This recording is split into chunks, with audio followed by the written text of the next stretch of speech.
नमस्कार, मैं संदीप तिवारी। हम लोग यूपी एसएससी पेट 2025 के लिए रिवीजन क्लास कर रहे हैं। रिवीजन क्लास ऐसा मत सोचा करिए कि कभी डायरेक्ट वही सवाल होंगे जो परीक्षा में आएंगे। ये टॉपिक का रिवीजन है, टॉपिक की क्लैरिटी है और टॉपिक पर बनने वाले सवालों का पैटर्न भी है। मतलब हम एक प्रकार से बेस डेवलप कर रहे हैं, अंडरस्टैंडिंग बना रहे हैं और सभी सवालों को लेकर के एक अपने अंदर अलग प्रकार का जो है, जैसे रिवीजन का मतलब रिवीजन ही समझिएगा। रिवीजन को मॉडल पेपर मत कंसीडर करिएगा, गेस्ट पेपर मत कंसीडर करिएगा। रिवीजन का मतलब टॉपिक की क्लैरिटी आप समझिएगा। जो हम सवाल आपको देंगे, संख्या भी मत सोचिएगा 25 है सवाल, लेकिन जितना देंगे वो क्लियर होना चाहिए, वो मस्ट होना चाहिए और उसी तरह से अपनी प्रिपरेशन प्लान करनी चाहिए। समझ में आ रहा है कि नहीं आ रहा है, कमेंट करते चला करिए, बताते चला करिए, अपनी रेगुलरिटी में अपने शामिल करिए इन चीजों को, जिससे कि रोज की तरह पढ़ते रहिए, कवर करते रहिए। और परीक्षा भी आपको 15 दिन है, तो 15 दिन में हम बहुत कुछ कर सकते हैं। अभी 5 दिन हम रिविजन चलाते हैं, फिर 5 गेस्ट पेपर चलाते हैं, ठीक है। तो पहले आप लोग जल्दी से जुड़ जाइए, प्रॉपर देखिए, एक एक सवाल को कंफर्म करना शुरू करिए। पहले सवाल को अरिथमेटिक का एक इंपॉर्टेंट सवाल हम लेकर के चल रहे हैं, जो आप देख रहे हैं किस तरह के सीरीज पर आधारित है और अक्सर इस तरह के सवाल आपको फेस करने को मिल जाते हैं। एक माइनस, देखिए क्या लिखा है, एक माइनस 1/2 का वर्ग है। इसके बाद यह प्रक्रिया चलती जाएगी, 1 - 1/3 का स्क्वायर है, ऐसे कंटिन्यूड होता गया। 1 - 1/9 का स्क्वायर है, ठीक है, और 1 - 1/10 का स्क्वायर है, ठीक। आइए देखिए क्या होता है। यह 1 - 1 बटा क्या हो जाएगा पता है, 9 4 हो जाएगा, ऐसे लिख सकते हैं। इसी तरह से यह कितना होगा, 1 - 1/9 हो जाएगा। ऐसे कंटिन्यू करते चले गए, 1 - 1/81 हो जाएगा और 1 - 1/100 हो जाएगा। मैं आपको बता दूं, कोई भी चीज अगर एक से घटती है, जैसे अगर कभी भी एक से a/b घटाइए, तो निश्चित तो आपको कुछ नहीं दिक्कत नहीं है, बस सीधा b से a घटाइए, b से a घटाइए बटा b करिए। मतलब ऐसे ही अगर मैं 1 से 1/4 घटाऊं तो 4 से 1 घटेगा 3 होगा, 3/4 लिख सकते हैं। ऐसे 9 से 1 घटाएंगे तो आपका 8/9 हो जाएगा। ऐसे कंटिन्यू होता चला जाएगा।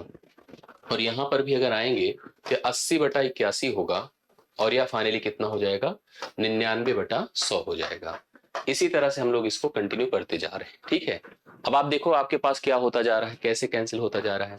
देखिए क्या क्या बनता जाएगा, इसको समझते चलिएगा। 3 1 के 3, 3 3 9 होगा, 4 1 के 4, 4 2 8 होगा। समझ रहे, इस तरह से कंटिन्यू जाएगा।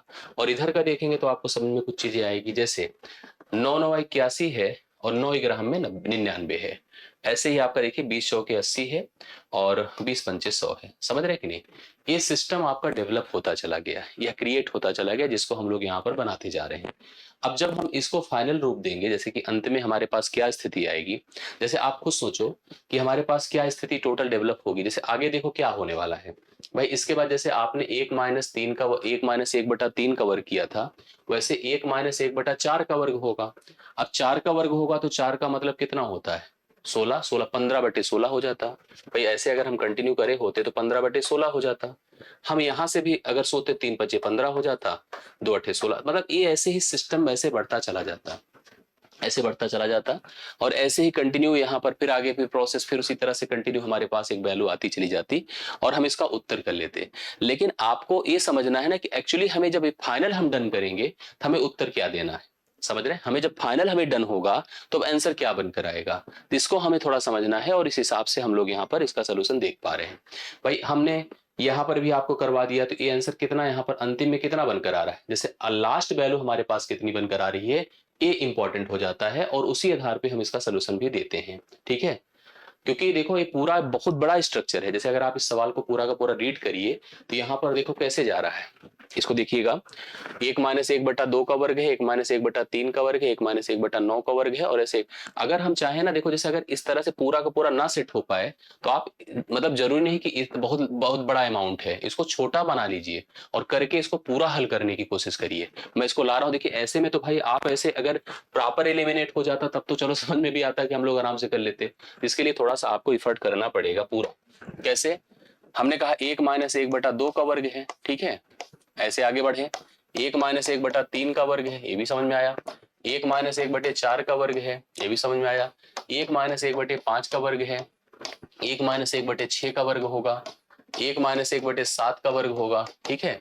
1 - 1/8 का वर्ग होगा, 1 - 1/9 का वर्ग होगा, ऐसे फाइनली 1 - 1/10 का वर्ग होगा। इतना ही तो है, तो ऐसे कौन सा बड़ा अमाउंट थोड़ी है कि हम लोग नहीं कर पाएंगे। तो हम देखिए कैसे भी किए थे भाई, हम जानते हैं कि 1-1/4 होगा, ठीक, 1-1/9 होगा, 1-1/16 होगा, 1-1/25 होगा, 1-1/36 होगा, 1-1/49 होगा, 1-1/81 होगा, 64 होगा, 64 होगा, ठीक है, 1-1/81 होगा और 1-1/100 होगा। आइए ट्राई करते हैं। देखो यहां पर मैंने अभी बताया 3/4 होगा, इसकी बात करो 8/9 होगा, इसकी बात करें 15/16 होगा, इसकी बात करें 24/25 होगा, ठीक, इसकी बात करें 35/36 होगा, इसकी बात करें 48/49 है, आगे देखते हैं तो 63/64 है और 80/81 है और 99/100। अब इसी को आप कैंसिल करके इसका अंतिम रूप दीजिए, तब जाके सवाल आपका डन होता है, ठीक है। चलिए सॉल्यूशन करते हैं। 3 1 के 3, 3 3 9, 4 1 के 4, 4 दूना 8, ठीक, 3 5 15, 2 8 16, 8 3 24, 5 5 25, 5 7 35, 3 12 12 36, 12 चौके 48, 7 7 49, ठीक, 7 9 63, 4 16 12 64, 16 पंचे 80, 9 9 81, 9 11 99, 5 20 बार 100। बोलिए कितना आया? 11/20। 11/20, 11/20 देख लीजिए, आपको विकल्प मिलेगा जो सी ऑप्शन में दिख रहा है। तो डायरेक्ट डिसाइड करना टफ था कि आप पैटर्न को तुरंत मिला लें, समझ रहे हैं। तो इस हिसाब से इसका उत्तर आ गया, पहला सवाल आपका डन होता है और आशा करता हूं सबको समझ में आया भी होगा। दूसरा सवाल देखो क्या कहता है। यदि किसी भिन्न के अंश तथा हर दोनों में एक जोड़ दिया जाए, कोई हमारे पास फ्रैक्शन था a/b, इसने कहा दोनों में एक जोड़ दो, इसमें भी इसमें भी, तो वह 1/4 हो जाता है, 1/4 हो जाता है। उसी के अंश तथा हर में दो अगर जोड़ दें, मतलब अगर a+2 कर दें और b+2 कर दें, तो वह भिन्न कितना हो जाएगा? 1/3 हो जाता है। तदनुसार उस भिन्न के अंश तथा हर का जोड़ पूछ रहा है, मतलब a+b पूछ रहा है हम लोगों से, a+b का मान पूछ रहा है कि अंश तथा हर का जोड़ क्या होगा। ये सवाल आपको दिया है, ठीक है। कोई एक भिन्न था, कह रहा भिन्न के अंश तथा हर दोनों में एक जोड़ने से वह 1/4 हो जाता है, और कह रहा है अगर हम दोनों में दो जोड़ देते हैं, देखिए दो जोड़ने से वह 1/3 हो जाता है अंश तथा हर में। अब आपसे सवाल पूछ रहा है कि एक्चुअली वह भिन्न कितना होगा, वह नंबर कितना होगा, वह भिन्न नहीं, भिन्न तो चलो ठीक है, अगर भिन्न ही केवल पूछा होता तब तो हम ऑप्शन से ही उत्तर दे देते। इसने भिन्न नहीं पूछा है, इसने कहा उसके अंश तथा हर का जोड़ बता दो कितना होगा। यहां से जैसे हमने कहा, इसको अगर हम ट्राई करें, 4 का इधर गुणा करो, b+1 इधर, मतलब 1 से इधर करो, तो होगा 4a+4 बराबर b+1 कर दीजिए।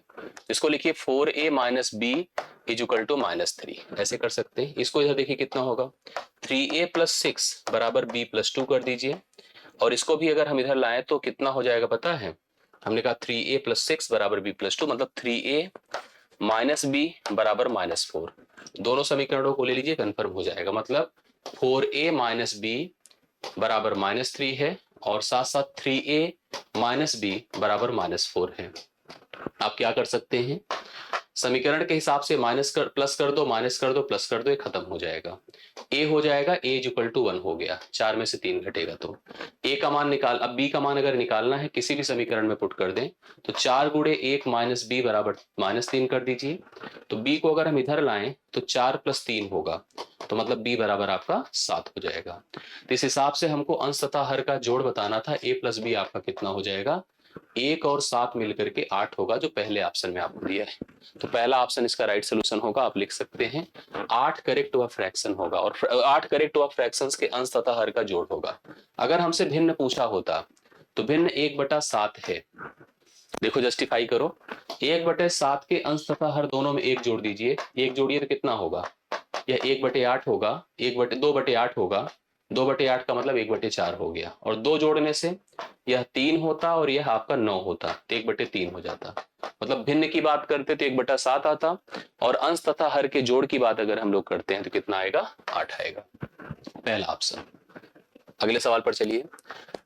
लिखा है a/b बराबर 4/5, लिखा है b/c सी, b बटा सी है बराबर 15/16।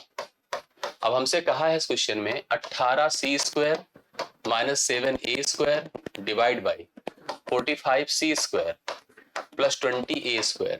इसका मान हमको बताना है। ठीक, इसका मान बताना है। अब देखो इजीली बता सकते हो, लेकिन इसके लिए हमें क्या करना पड़ेगा, यहां पर हमें a और c के बीच का रिलेशन बनाना होगा। जैसे कभी आपको a बटा b दिया है, b बटा c दिया है, तो आप क्योंकि जरूरत मुझे a और c की है, a और c के बीच क्या अनुपात है, इसके लिए अगर a बटा c निकालना है तो आप लिखो a बटा b गुणे b बटा c। मतलब इन दोनों का प्रोडक्ट कर देने से, क्यों, क्योंकि b b से कटेगा, a बटा c ही आएगा, तो a और c का रेशियो बन जाएगा। मतलब 4/5 कर दो गुणे 15/16।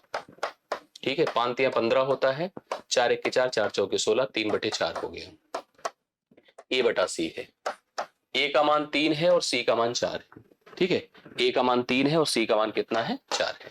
लाइए यहां रखिए, ये हो जाएगा 18c, c की जगह पर 4 रखो तो 4 का वर्ग हो गया, माइनस 7a, a की जगह पर 3 रखें, 3 का वर्ग हो गया, डिवाइड बाई 45c, c का मतलब 4 कर दें, 4 का वर्ग हो गया, प्लस 20a, a का मतलब 3 है, 3 का वर्ग हो गया। यही आप हल कर डालिए, आंसर आ जाएगा। देखिए 4 चौके 16, 16 अट्ठे 128, 16 के 16, 16 12 कितना होता है, 28 होता है, 16 12 28, 288 हो गया। ठीक है, 4 चौके 16, 16 अट्ठे 128 के 8 हासिल 12, और 4 16 के 16, 16 12 28 होता है। 3 तिया 9, 9 सते 63, डिवाइड बाई 16 चौके 64 होगा, माइनस प्लस 9 20 9 180 होगा, 8 से 3 5 होता है, 8 से 6 2, 225 है, डिवाइड बाई 4 हो गया। ठीक है, 4 है, और मतलब 8 6 14 की 4 हासिल 1 है। ठीक है, 244 है। अब देख लीजिए जो इसमें कैंसिल होने की स्थिति हो, जैसे 4 कितने, 4 4 8, 8 2 10, 225 है। देख सकते हैं यहाँ पर हम लोग जो सिचुएशन बनी, 45c² है प्लस 20a वर्ग है। 45, देखो मैंने यहाँ थोड़ी सी मिस्टेक करी है, एक्चुअली यहाँ 45 थी, मैंने 4 लिखा था। ठीक है, तो यहाँ पर आपको 45 लेना पड़ेगा, तब जाकर के सेट होगा। यहाँ पर 45 लेना होगा, तो 4 चौके 16, 16 पंचे 80 होता है, शून्य हासिल 8 हो गया, 4 चौके 16, 16 पंचे 80, और 16 चौके 64, 64 8 72, 720 होगा। बस ये तो सही था, 9 9 था, 20 9 180 था। इस हिसाब से ऊपर तो अपना सही था, 8 से 3 5 था, 225 आया था, सही है ना। और नीचे कितना होगा बताइए, नीचे अगर हम लोग करते हैं तो 720 और 180, ये आपका 900 हो जाएगा ना, 7 1 8 900 हो गया। अब 9 से दोनों कट रहे हैं, 15 से कट रहे हैं, 15 15 हम में होता है, 15 छक्के 90 होता है, 15 के 15, 15 चौके 60, 1/4। देखो डी विकल्प इसका राइट सोल्यूशन है। सवाल अच्छे हैं, मतलब बढ़िया है, करिए आप सभी को। थर्ड क्वेश्चन डन होता है, 1/4 डी ऑप्शन इस सवाल के राइट सोल्यूशन माना जाएगा। सभी लोग कंफर्म करते चलिए। सवाल देखो नेक्स्ट क्या कह रहा है, 16800 है में न्यूनतम कौन सी संख्या घटाई जाए कि वह एक पूर्ण वर्ग बन जाए। पूर्ण वर्ग बनने का मतलब क्या होगा, देखो पूर्ण वर्ग की कुछ कंडीशंस होती हैं, उसको फॉलो करना चाहिए। जैसे घटाने की बात कर रहा है और न्यूनतम घटाने की बात कर रहा है। ठीक है, घटाने की बात कर रहा और न्यूनतम घटाने की बात कर रहा है, तो हम देख रहे हैं कि यहाँ पर जैसे एक चीज और कर सकते हैं, मतलब अगर हम इसको ऐसे कर ले, जैसे आप इसको पूर्ण वर्ग बनाना चाह रहे हैं ना, देखो हम आपको समझाते कैसे पूर्ण वर्ग में प्रॉब्लम कहाँ है। 168 करके गुणे 100 कर दें, समझ रहे हैं, यस, ये तो खुद ही पूर्ण वर्ग है, टेंशन इसी को है। 24 सत्ते होता है मेरे ख्याल से, अगर हम इसको ब्रेक करते हैं तो 24 गुणे कितना है, 7 है, 24 गुणे 7 है, जो आपका क्या होता है, अगर हम इसको हिसाब से चलें तो यहाँ पर देखो पूर्ण वर्ग में फंस कहाँ रहा है, मैटर क्या है, प्रॉब्लम क्या है, जिससे कि हम इसको जस्टिफाई कर पाते हैं। ठीक, 7 चौके 28, 7 दूना 14, बिल्कुल सही है। इसको देखिए क्या है, 2 दूना 4 दूना 8 है, मतलब 2 गुणे 2 गुणे 2 है, गुणे आपका 3 है ना, 8 3 24 है, तो इसका एक पेयर है अपने पास। ठीक है, इसका पेयर है अपने पास, 2 का एक पेयर नहीं है, 3 का एक पेयर नहीं, 7 का एक पेयर नहीं ना। इस हिसाब से अगर मुझे आप एक पेयर 7 का दे दो, एक 3 का दे दो, और एक 2 का दे दो। अब अगर हम लोग इसको मल्टीप्लाई कर लेते, जैसे इसमें घटाने के लिए कह रहा है, फिलहाल जोड़ने की बात नहीं कह रहा है, मतलब मेरा ये कहना था कि अगर हम इसको, इस नंबर को जो यहाँ पर अपने पास एक तरह से एक्स्ट्रा है, अगर इस एक्स्ट्रा वैल्यू को हम हटा दें इसमें से, जैसे अगर अपने सवाल में से ये दो तीन पार्ट अपने पास ना होते तो भी पूर्ण वर्ग हो जाता, या इतना पार्ट हम ऐड कर देते तो भी पूर्ण वर्ग हो जाता, मतलब इसमें मल्टीप्लाई होता, ये नंबर भी मल्टीप्लाई होता तो भी ये पूर्ण वर्ग हो जाता। ठीक है, मतलब जैसे अगर इस स्थिति में होता है कि यहाँ पर 7 3 2 जिसका पेयर नहीं है, भाई 7 का नहीं है एक जोड़ा, 3 का जोड़ा नहीं, 2 का जोड़ा नहीं, ये 3 नंबर हैं जिसके जोड़े नहीं है। अगर ये तीनों के एक एक जोड़े होते, एक एक नंबर और होते तो पूर्ण वर्ग हो जाता। तो इतना बढ़ाना तो है नहीं, हमको तो घटाना है। तो इनका कहना है अगर इन लोगों को हटा दे तब भी पूर्ण वर्ग हो जाए। समस्या क्या है, इन लोगों को एज ए फैक्टर हम निकालें अगर ना, तो हमें इसी के टर्म में चीजों को निकालना पड़ेगा, इसी के प्रोसेस में निकालना पड़ेगा। हमें ऐसी संख्या सोचनी पड़ेगी जो 7 से 3 से 2 से कटे। अब यहाँ पर हम ऐसी संख्या इसी प्रोसेस में अगर हम लेकर चलते हैं तो ही जाकर के डिसाइड हो सकती है। मतलब एक तो आप ऐसे कर लो, या तो 16,000 जैसे हमारे पास क्या है 16,800 है, और अगर हम सबसे न्यूनतम की बात करें तो अपने पास 159 है, 159 है।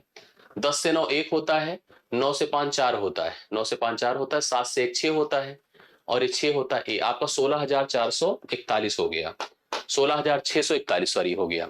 अगर हम इसको पूर्ण वर्ग के हिसाब से देखें, क्या यह पूर्ण वर्ग बन रहा है? भाई अंतिम में तो एक ही है, आप देख ही पा रहे हैं। भाई नियम के हिसाब से अगर प्रॉपर चला जाए, क्योंकि घटाने का सवाल है, ये गुणा करने का जोड़ने का सवाल है। अगर गुणा करने की बात होती तो कहते इतना जोड़ दे, गुणा कर दे, इतना गुणा कर दे, पूर्ण वर्ग बन जाएगा। भाग करने की भी बात होती तो कहते इसी से भाग कर दो, या पूर्ण वर्ग बन जाएगा, क्योंकि इतना ही हटाना है अपने पास। लेकिन ये जोड़ने का सवाल बन रहा है कि इसमें क्या जोड़ दें या घटा दें कि संख्या पूर्ण वर्ग हो जाए। इसके लिए थोड़ा सा हम लोग को दिमाग लगाना पड़ेगा, ऐसी संख्या सोचनी पड़ेगी पूर्ण वर्ग के रूप में जो इसके आसपास हो, जो इसके आसपास हो। समझ लीजिए इस बात को। जैसे अगर मैं आपको बताऊं 16,800 जो अपने पास एक डिजिट है, जो अमाउंट है, अगर इसके आसपास के नंबर की तरफ आप चले जिसको पूर्ण वर्ग की तरह सोच रहे हैं, तो आप ऐसे थोड़ा समझेंगे तो क्लियरिटी आएगी। जैसे हम लोग अगर नंबर को सोचें, जैसे हम देखिए यहाँ पर मानते हैं 125 को जानते हैं, 125 का वर्ग, ठीक है, 125 का वर्ग हम जानते हैं। हम वर्ग की तरफ भी अगर टारगेटेड करें तो भी हमको समझ में आएगी चीजें। जैसे 125 का वर्ग अगर हमें करना है तो हम क्या कर सकते हैं पता है? भाई 125 इसलिए सोच रहा हूं क्योंकि 3 डिजिट का नंबर है, 3 डिजिट का नंबर है।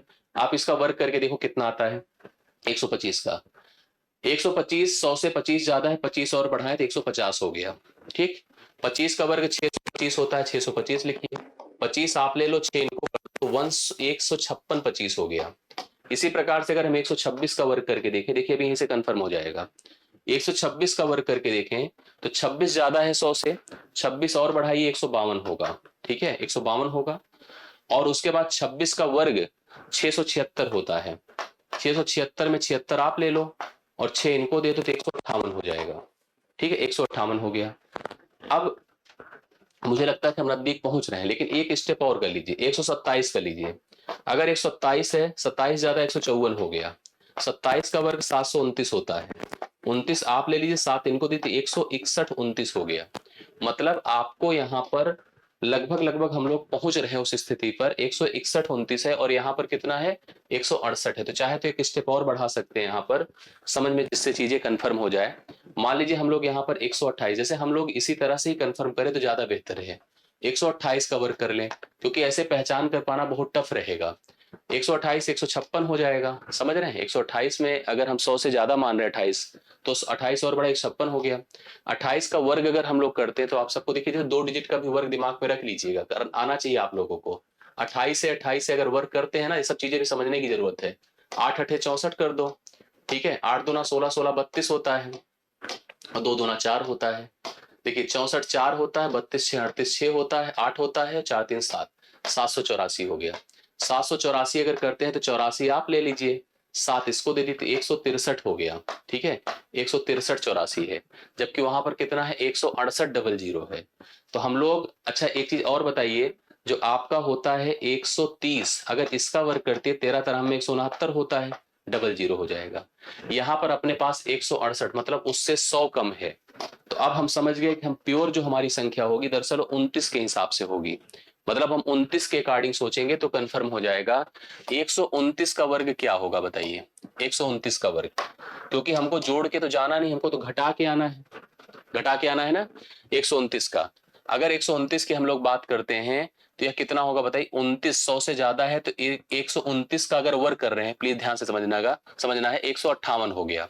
और 29 का वर्ग करिए, जैसे अभी 28 का हमने आपको बताया, उसी प्रकार से 29 का देखो कितना होता है, 9 9 81 हो गया, 9 दूना 18, 18 36 हो गया, 2 दूना 4 है, ठीक है। यहाँ पर 1 हुआ और 36 8 44 है, और 4 3 7 है, सॉरी 1 हुआ 36 8 44 है। देखिए हमने कैसे किया, 9 9 81 किया, 9 दूना 18, 9 दूना 18, 18 36 कर दिया, सही है, 36 कर दिया, सही है। अब आपके पास यहाँ पर एक कितना हो गया, यहाँ पर 1 हुआ 36 8 44 की 4 हासिल, आपका 4 हो गया, 4 4 800 कितना हो जाएगा, 41। अगर हम लोग यहाँ पर इसका वर्ग करते हैं तो 841 हो रहा है, तो 841 है और 41 आपका है, 8 इनका, तो 100 कितना हो जाएगा, 8 8 16, मतलब 166 41 हो गया। अब 166 41 अगर हम घटा देते हैं किसमें से, इसी से, 166 41 अगर घटा दें तो 10 से 1 9 होता है, 9 से 4 5 होता है, करेक्ट है, 5 के केस में 159 है। और ये अपने पास कितना हो जाएगा यहाँ पर, जैसे हम लोग देख रहे हैं 8 मतलब 7 से 6 159 इसका राइट सोल्यूशन आएगा। मतलब हम सबसे छोटी संख्या के रूप में अगर इसमें से 159 घटा देते हैं तो यह संख्या अपने हिसाब से पूर्ण वर्ग संख्या बन जाएगी। डायरेक्ट देखो, अगर हम गुणे का अलग सवाल बनता है, भाग का अलग बनता है, जोड़ने घटाने का अलग बनता है, तो जोड़ने घटाने में इसके नजदीक का सबसे पहला पूर्ण वर्ग कौन था, ये था 16,641 जो 129 का वर्ग होता है। मैंने इसलिए कुछ वर्ग भी समझा दिए, भी आपकी क्लियरिटी में रहेगा। अब इससे घटा दो तो 159 यहाँ पर ज्यादा लिखा है, अगर 159 कम कर देते तो अपने आप आंसर आ जाता। ये सवाल आपका हल होता है। थोड़ा सा लॉन्ग समय लगा, लेकिन कई चीजें इसमें आप लोगों ने सीखा होगा, जरूरी है आपके लिए। अगले सवाल पर आइए। पूछा है 0.3 है, समझिएगा, 0.03939 का यहाँ पर साधारण भिन्न रूप पूछा है। मतलब ये आपके पास एक आवर्ती दशमलव है और इसको हमें रिकरिंग नॉन टर्मिनेटिंग फ्रैक्शन में ब्रेक करना है। जब भी कभी ऐसे सवाल हो तो आप इसको भिन्न में लिखना चाहें तो पहले पूरा नंबर लिखा करिए, 3939 लिख दिया, डिवाइड बाई चलते हैं। देखिए अभी इसमें क्या करना, पहले से पूरा नंबर लिखिए, इसमें से उस वैल्यू को घटा दीजिए जो विदाउट बार का है। तो विदाउट बार कितना है, 39। नीचे जाइए, जितने पदों के ऊपर बार लगा है उतनी बार तो 9 लिख दीजिए, लिख दिया। जितने पद विदाउट बार है उतनी बार 0 लिख दिया, ये भी सही है। 9 से 9 0, 3 से 3 39,100 हो गया, 3900 हो गया। नीचे आपके पास 9900 है, 2 0 खत्म, 3 13 बार है, 3 11 3 33 बार हो गया ना, 3 13 3 39, 3 33 3 99, 13 बटे कितना आ रहा है, 33। इसका सी ऑप्शन राइट सोल्यूशन होगा। सी ऑप्शन कंफर्म कर लीजिए, इसका राइट सोल्यूशन बन रहा है और ये 5वां सवाल आपका डन होता है। छठे पर आइए। प्रणीता को गणित में विज्ञान से 30 नंबर ज्यादा मिला, उसे मैथ में साइंस से 30 नंबर क्या मिल रहा है, ज्यादा मिल रहा है। जितना उसने साइंस में प्राप्त किया था उससे 30 नंबर ज्यादा उसको मैथ में मिला। उसे गणित में मिले अंक गणित और विज्ञान के अंकों के योग का 60% है, करेक्ट तो है।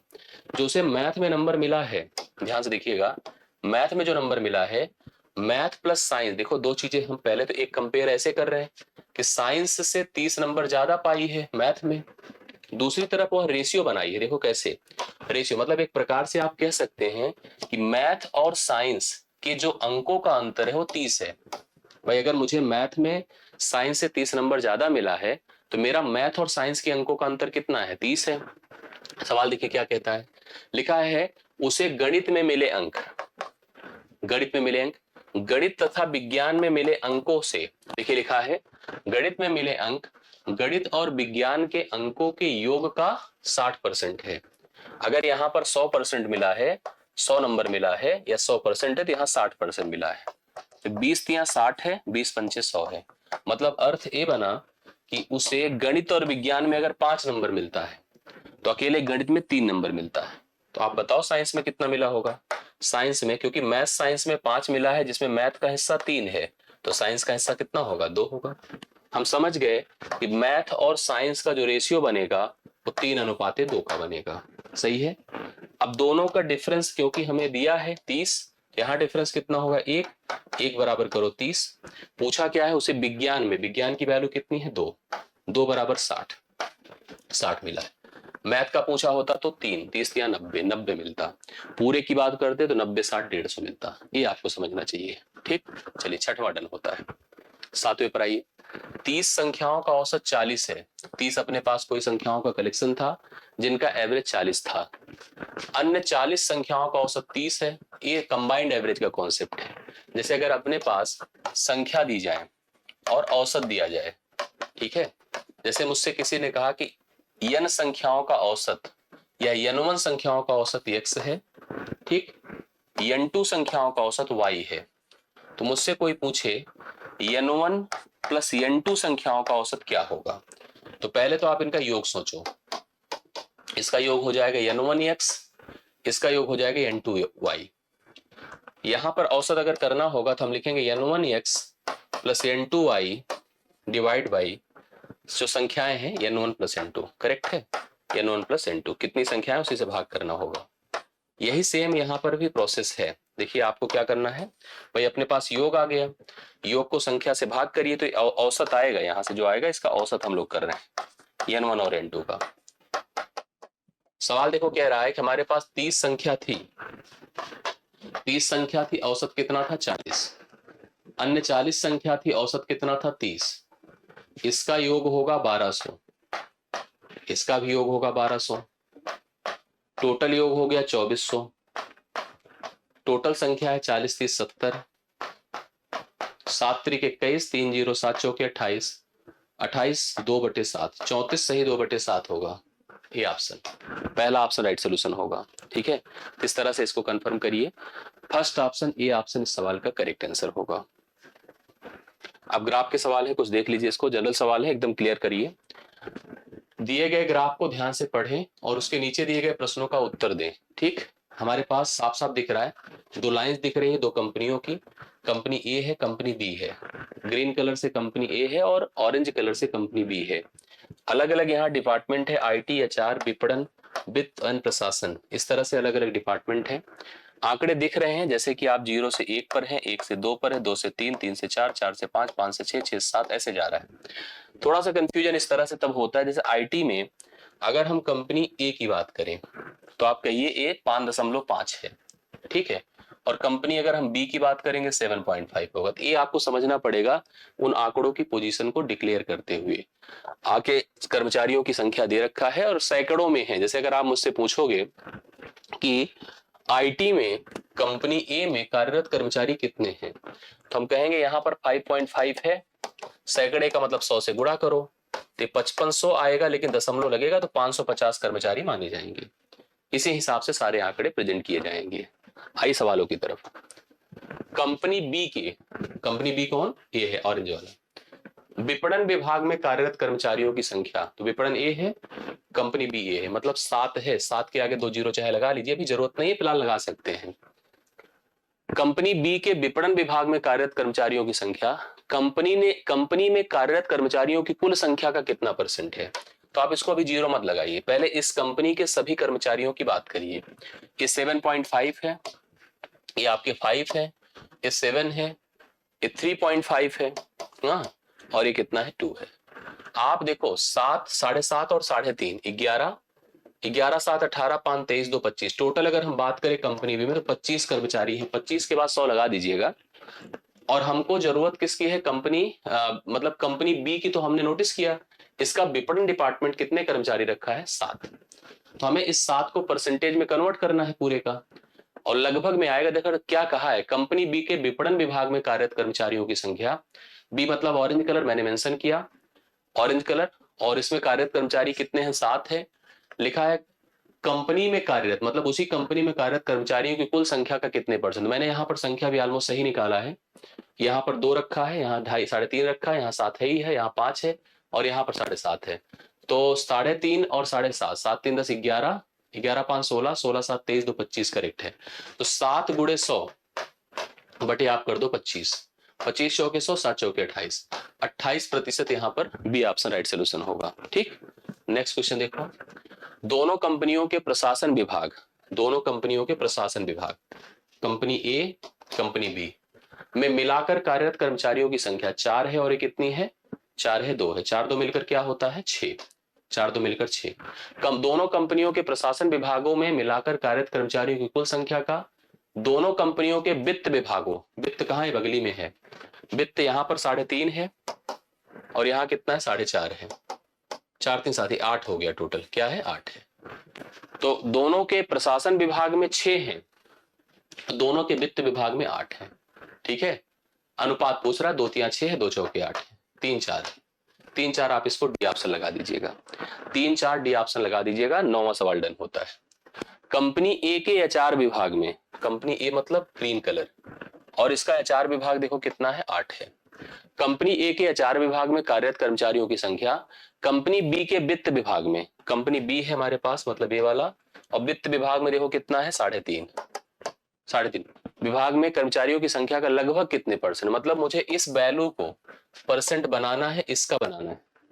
जिसको परसेंट बनाना होता है उसको 100 से गुणा किया जाता है, और जिसका बनाना होता है उससे भाग दिया जाता है। ये है, अब आप देख रहे हैं मतलब 100 के ऊपर जाएगा, 100 के ऊपर परसेंटेज भी है सारे, दशमलव हटा दे, 0 और बढ़ जाएगा, 5 सते 35 है, ये 200 होगा, ये हो गया 1600 बटे 7 करो, 7 दूना 14 होता है, 1 0, 7 1 के 7, ठीक है, और 3 0, 7 चौके 28, 214 समथिंग कहीं है नहीं, 7 दूना 14, 14 2 16 होता है ना, यहाँ हमने गलत लिखा था, 7 दूना 14 2 16 होता है, तो 2 0, 7 दूना 14, 7 8 56, 228 समथिंग करके आएगा, 229 इसका राइट सोल्यूशन कर लीजिए, डी ऑप्शन 229 करेक्ट आंसर होगा, इसको आप सही उत्तर के रूप में कंसीडर कर सकते हैं। ठीक, नेक्स्ट क्वेश्चन देखो, यदि कंपनी बी के आईटी विभाग में, कंपनी बी मतलब ए वाला, आईटी विभाग में कार्यरत कर्मचारियों की संख्या में, आईटी कंपनी बी के आईटी विभाग मतलब ए है 7.5, ठीक है, कंपनी बी है ऑरेंज कलर,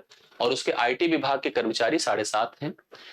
20% की अगर इसमें वृद्धि होती है, मतलब इसको 20% बढ़ाना है, ठीक है, 20% की वृद्धि करनी है, अभी कर देता हूं, कोई दिक्कत नहीं, वृद्धि हो जाए तो कंपनी बी के, उसी कंपनी के आईटी विभाग, उसी कंपनी के आईटी विभाग मतलब 7.5, ठीक है, और कंपनी ए के प्रशासन विभाग मतलब 7.5 नहीं, जैसे जो बढ़ जाने पर हमको पहले नोटिस करना है, तो कह रहा उसी कंपनी के आईटी विभाग, जो आईटी विभाग अगर 7.5 था अमाउंट, और उसमें अगर हम 20% बढ़ा रहे हैं, तो 7.5 का जो 20% होगा वो 1/5 ही तो होगा, 5 15 25 75 1.5 होगा, तो 7.5 में अगर हम 1.5 ऐड करते हैं तो 9 नहीं हो जाएगा, 9 हो जाएगा, मतलब पहले आईटी में अगर 7.5 थे कंपनी बी में, तो अभी कितने हो जाएंगे, 20% बढ़ते 9 हो जाएंगे।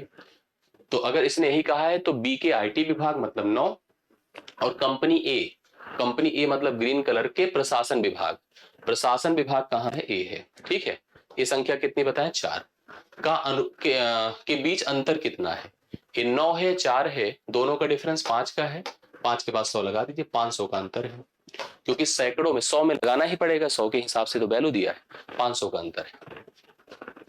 कंपनी ए के सभी विभागों में, इसने कहा कंपनी मतलब ग्रीन कलर, सभी विभागों में कार्य करने वाले कर्मचारियों की संख्या तथा कंपनी बी के सभी विभागों में कार्य करने वाले कर्मचारियों की संख्या के बीच कितना अंतर है।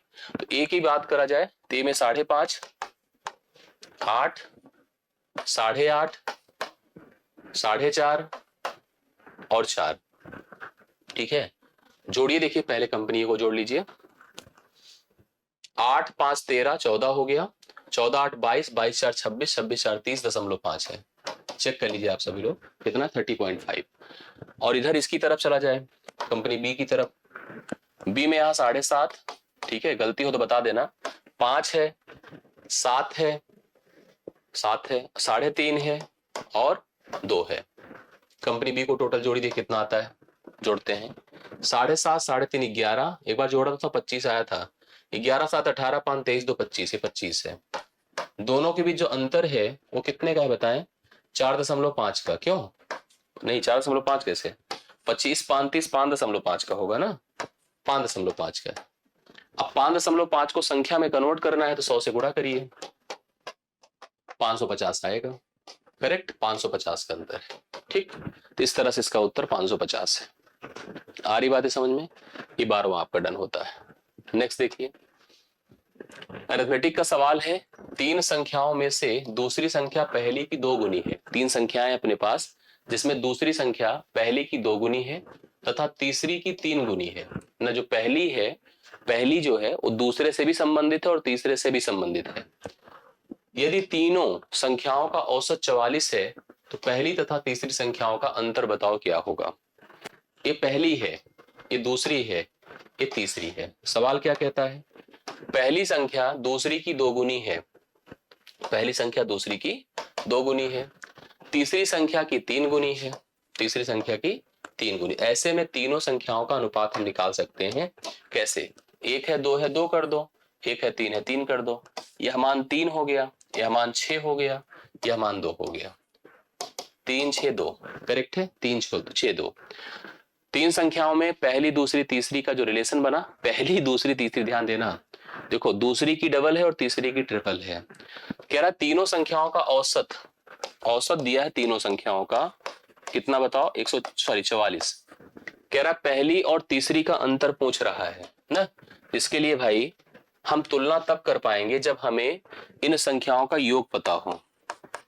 औसत बराबर, सॉरी योग बराबर औसत गुणे संख्या, 44 गुणे 3 योग होगा, 3 चौके 12, 3 चौके 132 योग है तीनों संख्याओं का।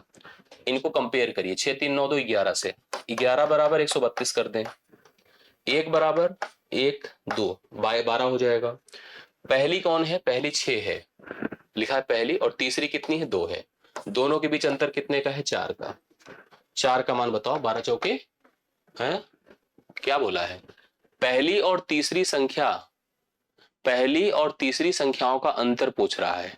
तो पहली तो अपने पास कितनी है भाई, ये जो अंतर है बेसिकली हमको लग रहा है दूसरी और तीसरी संख्या का है, क्योंकि पहली और तीसरी ऐसे देखा जाए तो हमारे पास 6 3 9 2 11 आया, 11 बराबर कितना 132 है, 1 बराबर 12 हुआ, एक का ही तो अंतर, ये दूसरे और तीसरे का अंतर है। दरअसल दूसरे और तीसरे का अंतर देखो कितना है, 3 और 2 का अंतर 1 का है, 1 बराबर 12 हो जाएगा।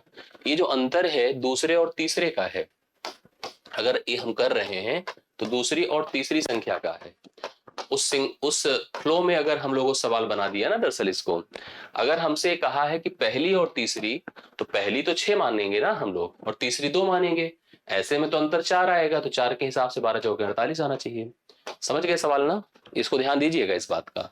ये दूसरी और तीसरी का अंतर पूछा है, पहली की जगह आप यहां दूसरी कर सकते हैं, दूसरी और तीसरी संख्याओं का अंतर आपसे पूछ रहा था, वह मान 12 होगा।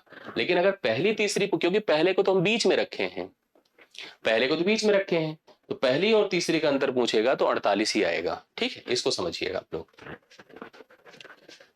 एक कार्यालय में 40% महिला कर्मचारी हैं, तो 60% पुरुष होंगे।